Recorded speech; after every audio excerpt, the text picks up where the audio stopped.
여러분 반갑습니다. 요한복음 말씀 묵상 시간입니다. 우리는 무지와 폭력의 시대를 살아가고 있습니다. 일부 어떤 사람들은 자기의 무지와 불의를 감추기 위해서 누군가를 공격합니다. 힘으로 억누르려고 합니다. 이게 바로 폭력이지 않습니까? 이 폭력에는 여러 가지 방식이 있을 수 있습니다. 물리적 폭력이 있을 수 있고 또 언어적 폭력이 있을 수 있습니다. 그리고 아주 교묘하게 누군가를 왕따시키고 소외시키는 그런 어떤 교묘한 폭력도 존재할 수 있습니다. 그것이 어떤 방식이든 내가 힘이 있다고 해서 힘 없는 자를 함부로 억누르려고 하는 것, 그리고 자기의 불의와 무지를 감추려고 하는 것, 이것은 범죄 행위입니다. 여러분 2000년 전에 유대인들이 자신들의 무지를 감추고 자신들의 그 불의를 정당화하기 위해서 예수님을 죽이려고 했습니다. 그들의 무지가 엄청난 폭력을 만들어내는 것입니다. 하지만 역설적으로 여러분, 누가 더 힘이 셉니까? 이 세상의 사람들, 유대인들이 힘이 셉니까? 아니면 하늘로부터 내려오신 예수님께서 더 파워가 세십니까? 예수님께서 훨씬 더 힘이 세십니다. 그런데 예수님은 폭력적 방식을 행사하지 않습니다. 오히려 그 무지를 행하는 그들이 이제 집단이 있다고 생각하고 조직이 있다고 생각하고 그들은 권세가 있고 권위가 있다고 생각하고 그들에게는 군대가 있고 어떤 돈이 있다고 생각했습니다. 그리고 사람들을 부릴 수 있는 엄청난 세력이 있다고 생각했습니다. 하지만 이것은 하나님 보시기에 정말 보잘것없는 것들인데 그것들을 활용해서 그 세상의 모든 권세를 활용해서 하늘로부터 내려오신 그 하나님의 아들을 죽이려 든 것입니다. 이보다 역사적으로 더 역설적이고 아이러니컬한 것이 어디 있겠습니까? 놀라운 사실은 이 무지와 폭력을 대하시는 예수님의 방식입니다. 여러분, 이 예수님의 방식을 통해서 우리가 어떻게 이 세상 사람들과 상대해야 하고 또 복음을 전할 때 어떠한 정신과 원리를 가져야 할지 우리가 알 수 있습니다. 오늘 말씀을 통해서 이 무지와 폭력의 시대에 우리가 어떻게 대응하며 살아가야 할지 한번 생각해 보도록 하겠습니다. 오늘 말씀 요한복음 7장 25절에서 36절입니다. 25절에서 27절 읽어드립니다. 예루살렘 사람 중에서 어떤 사람이 말하되 이는 그들이 죽이고자 하는 그 사람이 아니냐? 보라, 드러나게 말하되 그들이 아무 말도 아니하는도다. 당국자들은 이 사람을 참으로 그리스도인 줄 알았는가? 그러나 우리는 이 사람이 어디서 왔는지 아노라. 그리스도께서 오실 때에는 어디서 오시는지 아는 자가 없으리라 하는지라. 유대 지도자들 내에서 내분이 생겼습니다. 그래서 이런 얘기를 합니다. 그 예수라고 하는 사람, 우리가 죽이려고 했던 그 사람 아닌가? 그런데 우리들 중에 어느 누구도 예수의 말에 반론을 제기하는 사람이 없다는 거, 이게 지금 어떻게 된 일인가? 이 유대 당국자들도 예수라고 하는 사람을 그리스도로 받아들였기 때문에 그런 것인가?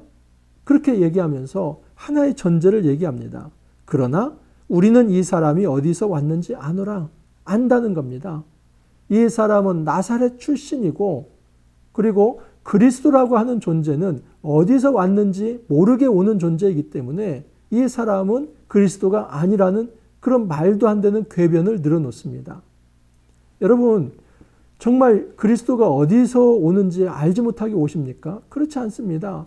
성경에는 분명히 이 그리스도가 베들레헴에서 태어날 것을 말씀하셨고 그리고 많은 사람들은 그것을 알고 있었습니다.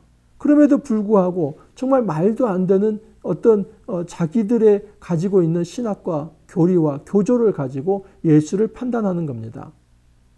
그리스도께 오실 때에는 어디서 오시는지 아는 자가 없으리라. 이건 자기들 생각입니다.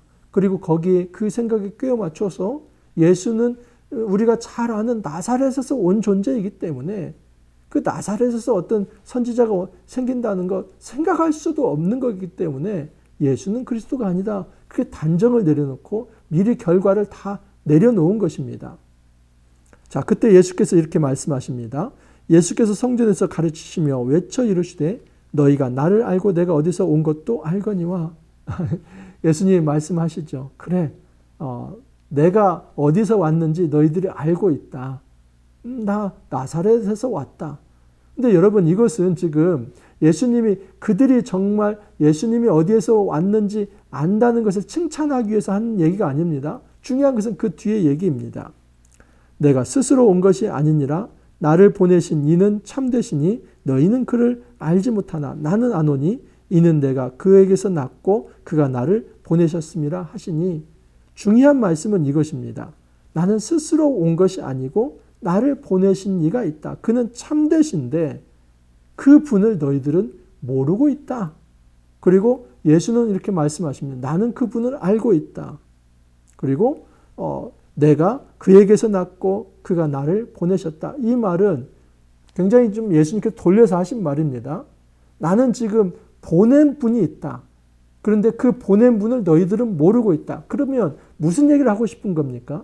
너희들은 지금 내가 어디서 왔다는 걸 안다고 얘기하는데 나를 나사렛에서 왔다 그렇게 안다고 얘기하는데 사실은 나를 보내신 분이 있고 그 분을 네가 모른다는 것은 진짜 내가 어디서 왔는지 너희들은 모르고 있다는 겁니다. 여러분 예수님께서 지금 논리적으로 반박하시는 건 뭐냐면 유대인들의 무지입니다. 그들은 몰랐습니다. 예수님께서 어디로부터 왔는지를 몰랐습니다. 자, 예수님에 대한 그들의 무지는 또 하나 있습니다. 그것은 예수님께서 어디로 가야 할지를 모릅니다. 그러니까 여러분 예수님의 정체성은 예수님이 하늘로부터 온 존재이고 또 하늘로 갈 존재입니다. 이 두 가지를 알면 기독교 전체를 이해하는 것입니다. 그런데 유대인은 지금 유대인 지도자들은 자기가 가지고 있는 선입견과 고정관념과 편견을 가지고 예수는 나사렛 출신이기 때문에 이 예수를 하늘로부터 온 하나님의 아들로 받아들이지도 않았고 그리고 이 어둠의 세상에서 십자가를 지시지만 다시 부활하셔서 하늘로 올라가실 분으로 그것을 모르고 있는 것입니다. 이 무지를 예수님께서 드러내십니다. 그래서 그들이 행하는 방식은 뭐냐면 반드시 무지는 폭력을 일으킵니다. 여러분 폭력을 일으키는 사람들 대부분은 무지한 사람들입니다. 알지 못합니다. 자기는 뭔가 지식이 있고 다 이해했다고 이야기하지만 결국 폭력을 행사하는 것은 뭐냐면 말로 안 되기 때문에 폭력을 행사하는 것입니다. 설득할 수 있는 논리가 없고 팩트가 없고 어떤 진리가 그들 안에 없기 때문에 자기의 불의를 이제 정당화하기 위해서 그 물리적 폭력을 행사하려고 하는 것입니다. 30절 이하를 한번 보십시오. 그들이 예수를 잡고자 하나 손을 대는 자가 없으니 이는 그때가 아직 이르지 아니하였습니다. 무리 중에 많은 사람이 예수를 믿고 말하되 그리스도께서 오실지라도 그 행하실 표적이 이 사람이 행한 것보다 더 많으랴 하니 예수에 대하여 무리가 수군거리는 것이 바리새인들에게 들린지라 대제사장들과 바리새인들이 그를 잡으려고 아랫사람들을 보내니 여러분 지금 이 지도자들 층 내에서도 일부 사람들은 이 어떤 선지자 어떤 그리스도가 온다 한들 이 예수보다 더 많은 표적이 있을 수 있겠냐 이 얘기를 합니다. 하지만 이 얘기를 들은 바리새인들은 성전 수비대를 보내서 예수를 잡으려고 했습니다. 그런데 예수를 잡고자 하나 누구도 손을 대지 못했다 얘기를 하면서 이 나레이션은 뭐라고 얘기하냐면 그의 때가 아직 이르지 아니했다라고 얘기를 합니다. 무지와 폭력의 시대이지만 하나님의 때가 아니면 아직 예수님은 죽지 않는다는 겁니다. 물론 이제 한 6개월 후가 되면은 예수님은 십자가를 지실 것입니다. 그렇지만 그 전까지 예수님의 때가 아직 이르지 않았기 때문에 아무리 무지와 폭력의 시대라 할지라도 예수님께서는 그들에게 함부로 잡혀가지 않는다는 겁니다. 이것은 하나님의 도우심이라 하는 사실입니다. 예수께서 이렇게 말씀하십니다. 예수께서 이르시되 내가 너희와 함께 조금 더 있다가 나를 보내신 이에게로 돌아가겠노라. 여러분 예수님께서 6개월 더 계십니다. 그리고 이 돌아가겠다 하는 것은 지금 십자가를 지시고 부활 승천하시는 것을 말씀하시는 겁니다. 너희가 나를 찾아도 만나지 못할 터이요 나 있는 곳에 오지도 못하리라 하시니 무지한 너희들 그리고 폭력을 쓰는 너희들은 내가 가는 곳에 오지 못할 것이다 라고 얘기를 합니다. 여러분 요한복음은 빛으로 오신 예수님을 말씀하시죠. 그 빛이 어디에 오십니까? 어둠에 오신 겁니다. 근데 그 어둠의 빛을 거부하고 저항하며 반역했습니다. 그래서 결과적으로 예수님은 십자가를 지신 겁니다. 빛이 이 땅에 어둠의 땅에 오셔서 십자가를 지신 것은 가장 어두운 상태입니다. 하지만 예수님은 하늘로부터 이 어둠의 땅에 오셨다 이것만 얘기한 게 아니라 요한복음이 얘기하려고 하는 것은 뭐냐면 다시 그 어두움에서 빛으로 나아가신다. 그래서 빛에서 어둠으로 어둠에서 빛으로 이 구도가 요한복음입니다. 그렇다고 한다면 예수님에 대해서 바로 아는 것은 뭐냐면 예수님이 하늘로부터 온 아들이지만 그 어둠의 시대에 예수님께서 십자가를 지시고 죽으시지만 그 어둠을 깨치고 다시 빛으로 하늘로 올라가신다. 이것이 예수님에 대한 가장 올바른 정상적인 이해입니다. 예수님께서 이것을 이야기합니다. 하지만 너희들이 나에 대한 믿음이 없기 때문에 내가 죽음을 떨치고 빛으로 나아갈 때 너희들은 이 빛 가운데 거하지 못할 것이다. 왜냐하면 그 무지와 폭력 때문에 그렇다는 것입니다. 35절에 보면 이에 유대인들이 서로 묻되 이 사람이 어디로 가기에 우리가 그를 만나지 못하리요? 헬라인 중에 흩어져 사는 자들에게 가서 헬라인을 가르칠 터인가? 나를 찾아도 만나지 못할 터이요? 나의 있는 곳에 오지도 못하리라 한 이 말이 무슨 말이냐 하니라. 유대인들은 무지하기 때문에 도대체 알아듣지 못합니다. 너희들은 내가 어디로부터 왔는지도 알지 못하고 그리고 내가 지금 다시 돌아갈 터인데 그곳에 너희들은 오지 못할 것이다. 이 얘기를 하니까 이렇게 오해를 합니다. 아, 예수 당신이 지금 이 헬라 지역에 있는 디아스포라 유대인들이 있는 그곳에 가가지고 그 이방인들에게 복음을 전하려고 하는가? 어떤 말씀을 전하려고 하는가? 그렇게 오해를 했습니다. 하지만 이 오해는 놀랍게도 역설적으로 여러분 역사 속에서 하나의 예언과 같아서 성취가 됩니다. 자, 1차적으로 한번 보면 12장 20절에 이런 말씀이 있습니다. 12장 20절을 보면 명절에 예배하러 올라온 사람 중에 헬라인 몇이 있는데 그들이 갈릴리 벳세다 사람 빌립에게 가서 청하여 이르되 선생이여 우리가 예수를 배웠고자 하나이다 하니 빌립이 안드레에게 가서 말하고 안드레와 빌립이 예수께 가서 여쭈니 예수께서 대답하여 이르시되 인자가 영광을 얻을 때가 왔도다. 지금 앞에서는 뭐라고 얘기했습니까? 아직 내 때가 오지 않았다. 근데 지금 뭐라고 합니까? 영광을 얻을 때가 왔다. 근데 그 시점이 언제냐면 헬라인이 지금 빌립과 안드레에게 찾아와서 그 제자들이 예수님께 그 헬라인을 소개했을 때입니다. 여러분, 예수님이 이 땅에 오셔서 십자가를 지시고 부활하심으로 이루실 하나님 나라는 결코 이스라엘만한 그들만의 이 소왕국이 아닙니다. 모든 세계, 이 유대인을 뛰어넘어서 모든 이방인까지 하나님께 돌아오는 그 하나님 나라를 예수님께서 만드시고자 했던 것입니다. 역설적으로 유대인들은 예수님의 말씀을 오해하고 예수님은 지금 이 부활 승천하시고 십자가를 지시고 부활 승천하실 것 그것을 얘기하고 그것이 이 빛으로 오셔서 어둠 가운데 있지만은 어둠을 뚫고 빛으로 다시 올라가신다. 이것을 얘기한 건데 그들은 오해하면서 헬라인 가운데 가서 말씀을 전하려고 하는가? 그들은 오해 가운데서 얘기한 거지만 역사적으로 역설적으로 이 오해의 말이 예언적으로 성취가 됩니다. 여러분, 이방인이 예수님께 돌아온다는 것은 예수님의 십자가 사건이 이 유대의 이제 어떤 경계에 머무르지 않고 전 세계가 이제 하나님 나라로서 새로워질 수 있다는 것입니다. 예수님의 이 십자가의 부활의 그 능력과 영향력이 이렇게 크다는 것을 말씀을 하는 것입니다.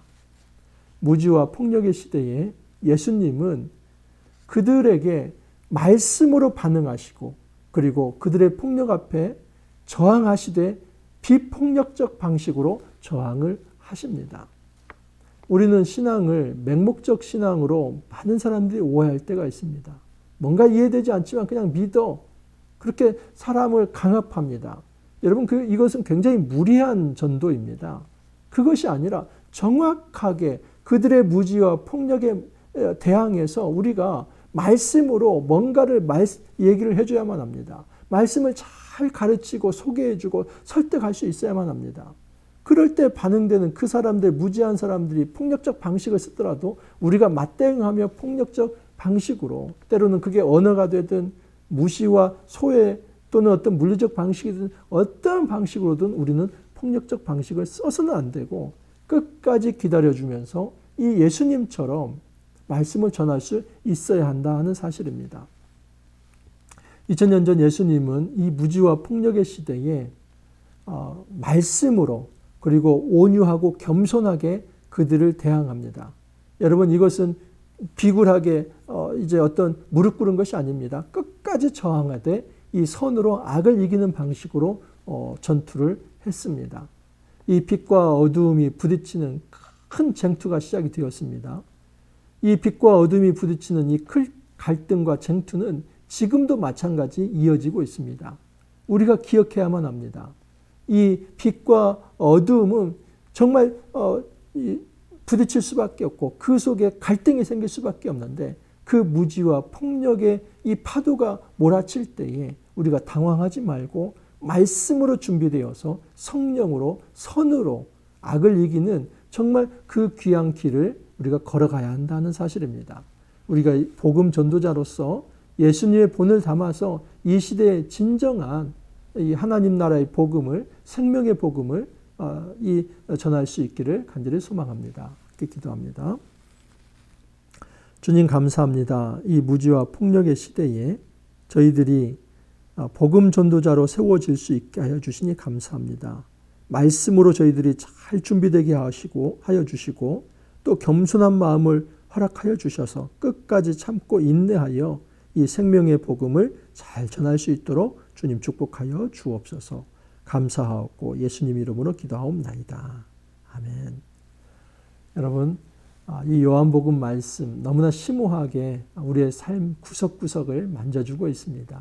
이 말씀으로 우리가 어둠 가운데 거하지 아니하고 빛 가운데 거하며 선을 행하고 또 전도적 사명을 잘 감당할 수 있기를 바랍니다. 오늘 하루도 여러분 화이팅 하시고 또 내일 찾아뵙도록 하겠습니다. 감사합니다.